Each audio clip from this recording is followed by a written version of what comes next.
Welcome in this short video where I wanted to show you my newest game, Fix-It Robot 10. This is the game which took 5th place in pure 80 category in basic 10-liner contest in year 2026. As you already see on the screen, there is a Basic Abbreviator loaded. This is a cartridge I use to develop these games. This is my own production, so bear with me, it still contains some bugs and I'm going to expect some of them today, but I will explain shortly what it does. So first of all, the contest has many categories. One of them is called PUR80, which stands for 80 characters per line. But if I load this program, this game actually, when I list it, you can tell, wait a minute, pure 80 category means that each basic line can be only 80 characters long. And I will show you that it actually has. This first line, it's a little bit hard to see, but you can say that this line, numbered 0, contains more than 80 characters, simply because a single row contains only 40 characters. Then here starts the line number 1, which also is longer than 80 characters. And line number 2 also. So in this line 2, in the second row, there is go soup, which actually ends in the row 3, go soup 8, followed by closing the loop with 2 next commands. So how this can be still a valid 80 characters long line? The answer is to use basic abbreviations that are part of the original BASIC interpreter. In BASIC you can write go soup. I will switch the case to lowercase, so then it's actually easier to see. You can also type G, and instead of writing OSUB, you can also just write O and S with shift, which is looking like this when you switch to uppercase. This is already abbreviated versions. It's exactly the same as you would write go soup. And then you can write a number of lines. In this case, it was line 8. So as you see, I can save 2 characters over here. And this is how abbreviations are done. So thanks to that, I can fit more than 80 characters per single basic line. The only problem with basic abbreviations is that they can be entered, but unfortunately the basic interpreter cannot display them back. Other problem with this kind of approach is that I cannot really save this line. Normally in basic you press return key to save the line, but if I would do that with the line 1, it only saves unfortunately first 2 rows. So the third row, like in case of this line number 1, will be completely ignored. Let me present that. When I press return, it actually already, you see, it goes on this row, not one row below. And now when I list this line, you see this ending is cut out. So in order to preserve it, I would need to, every time I'm doing any changes, and that's actually something which would happen multiple times, I would need to do abbreviations on the fly until everything fits into rows. So for example, read, I already know that by heart. The abbreviation of it is E uppercase, and then I can cut these 2 characters. Let me now install it so it's fitting more. I still have some reminders. Maybe I will do it again because I actually have pressed the enter. So let me load this again, the whole program. So again, list 1. So you can see here that I do E. So then I can go like that. And then the other part is still not fitting here, so the problem is that I would need to write it down manually. Print is the best of the abbreviations because it saves most of the characters. It's just one question mark as abbreviation, and I can already put it here. So that would be it. Then I need to rewrite this EDE, this dot $b. And even this is a little bit hard because when the quote is open and I cannot go with cursor, this is what happens. I need to close the quote. So it's all very hard to edit, and I used to edit this a lot like this. And then I said, okay, that's enough. I have to find a way. So from now on, I can just use Basic Abbreviator, which I developing actually for several years. So with F1, this is already something which is shown in the abbreviated version. You can see in line 1, I already have this read abbreviated. Print is also a single sign. So then just with a single key, I can already start editing this. And in the newest version of Abbreviator, I used actually highlighting of these lines because sometimes it's also hard to see where they end and when the new one is starting.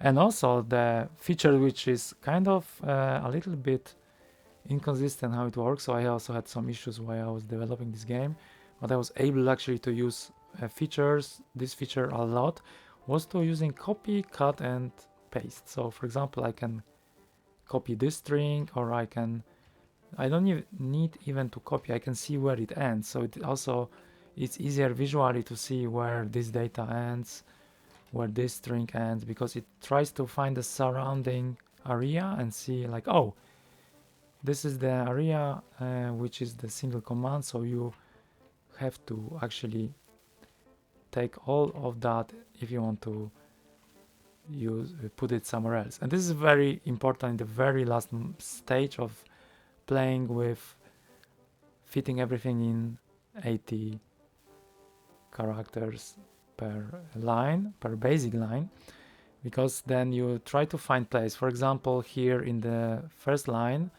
there is a design of the ship, which actually I wanted to be a little bit bigger, but I was not able to fit anything I wanted in the design phase. So I needed to make some shortcuts and make this ship a little bit smaller, but still I think I managed to make quite a big ship. So for example, this data starts here, but then I used some more space at the very end to actually make this ship. Actually, it's here. The ship starts here, and then this $b continues just by printing data, which I was able to fit at the very end of this program. So this is basically how it works. I will try to copy something and cut something to just show you that it works, but bear with me, sometimes it just doesn't work. So Ctrl+C is for copying. I will try to X this because actually it takes a lot of space. So I already put it here. When you refresh, you can see that this change is not there any longer. And I will try to make this, to take this poke 2040, to cut it from here and just paste it below. So as you see, this is already working. Oh, that was actually good luck, because sometimes it still does some gibberish. I tried to develop this feature further on, but I didn't have time. I needed to actually write the game before the deadline, so then I end up with some kind of unstable version, but still I'm happy that most of the time it works. It can also detect if this is for example, quote in the string or outside. So there are many different small features I needed, of course, to apply to this. So yeah, that's it. This is the main program. Actually, I changed it a little, I modified it in a little bit. So in order to play the game, to show you how it works, I will reload the game. And then with F3, I can just run, simple as that. So F1 is for listening, F3 is to run the game. And in this game, I used OP and ED keys, because that was something also suggested by the contest, especially that this is the way this keyboard setup is much better than using WASD, as more of the platforms are, as more of the keyboard setups, no matter the language, is it French or any other setup, are going to have these keys in this particular setup. In this this way it's easier to play for everyone. So I am not really used to these controls, but as you can see, I can already play the game. So the main idea is, as you see, I'm this small robot and I have to just fix the surrounding holes which are appearing on this spaceship, let's say. Yeah, is it a spaceship? Well, in the design it was a little bit better. And then my energy is this one on the left, 39, now 42, and it goes down when there is like a when there's a radioactive dust coming into the ship. Otherwise I can stay on this blue field, which gives me some energy back. So this is a little bit hard game, but I'm going to die. So yeah, this is actually the end, the game over. To run the game again, I have to, the best is just to do shift clear home or go down with the cursor, and I have to run it again. Of course, with Basic Abbreviator I can just press F3, which is very convenient. So this is kind of the whole game, and then I used kind of new method of saw, which I was able to develop during my stream, because actually the whole game I was developing during the stream. So that I got a very nice suggestion from someone. I don't remember the name, but I will put it in the credits again. It's in the credits of the game, about using a little bit different method of playing with joystick or keyboard in this case. So I don't use joystick because it takes a lot of space, but what I do, I actually use, I think in this line I use the check for a different peak, which is 197 in Commodore 64, and this one actually, the only downside is that when the game over is coming, then you have seen on the game over screen that there was this POED kind of gibberish written. So this is kind of a buffer, I guess, of the keyboard, which might still be displayed. But yeah, that's the only downside. The big benefit is that I can really save a lot of space just for controls, because this one is just this J, so I can now highlight. This is cool. And this D is just for X, so for horizontal movement, and E is for vertical movement. So this is kind of all which is needed really. And then with H and with I, exactly here, I'm just trying to see if I can move in this direction. So this is kind of offsetting and checking if the location is empty. So yeah, that's the whole thing. That was really fun to make this game this year. It took me, I think, 16 hours or something like that in 2 days. In the second day I tried to squeeze more data. So for example, there is this game over over here, which is just end to exit from the game. If it would be the last line, then I don't need to even put this end, but maybe I could print something like game over, whatever. But I didn't have, of course, space for this, so I just leave it like that. And because also there's a go soup here, many things I tried, so it was really a little bit hard to squeeze the whole design of the ship. I wanted also to put some random sound of the robot, but there was no space for that. Maybe next year. So congrats for the winners of this competition, Basic 10 Liner 2026. Feel free to join the competition next year. I hope it's going to be there. It's really fun. Time also a little bit different than when you dealing with assembly. I would say even harder, but yeah, it depends, of course, what you do. Squeezing anything into 10 lines. There are also different categories for 120, for 256 characters per line. I like this one for 80. That's for me the most challenging, and also this is something which Basic Abbreviator supports only. So I am going to probably try to develop this cartridge before the next competition, so probably in 11 months. In 11 months I will be back to add few more features I wanted to add, maybe highlighting data, for example. I have backlog of things I would like to do.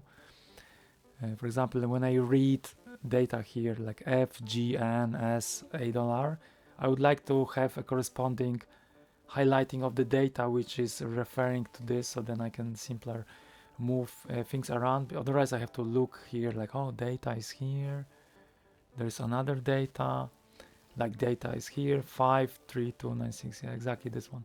So this kind of stuff would be nice, I guess. A little bit hard to do, but I guess the hardest things was still to do this copy paste thingy. So that's one of the things. I have also other things like searching and so on, but yeah, for now I think I'm really happy with my achievement. And once these features are working and they are tested, then I would like to release this cartridge to be available for everyone who would like to play with it, and maybe would help also with the development of the games. I don't know how people are making these games, to be honest. I would like to learn. So if you are watching this and you were also taking part of this basic 10-liner, or you know the drill, feel free to let me know how actually you're designing these things, how you're working with that. Of course, the last disclaimer is that I didn't use any AI to make this. Maybe with AI this is easier to do. I don't know, really. I didn't even test it, but I would remove this from the equation, because to be honest, I believe that just having fun with this on the real hardware. Also, I'm using real Commodore 64 to actually build this. This just makes a lot of fun, and squeezing stuff. It's really rewardable once you find a place. It's really fun to have these eureka moments. I had a few eureka moments during this project to save some characters. Is it possible to save more? That could be a challenge, but I'm not going to investigate further. I don't think with this design of the ship and this design of the sprite, because actually this first line contains the data of the sprite, that this could be possible. So yeah, that's the game. Thanks for watching. Check this game. You can play it even if you're in your browser on commodore.itch.io page, and also there are other games you can play from this competition. It's really fun. So thanks for watching, and see you in the next video. Goodbye.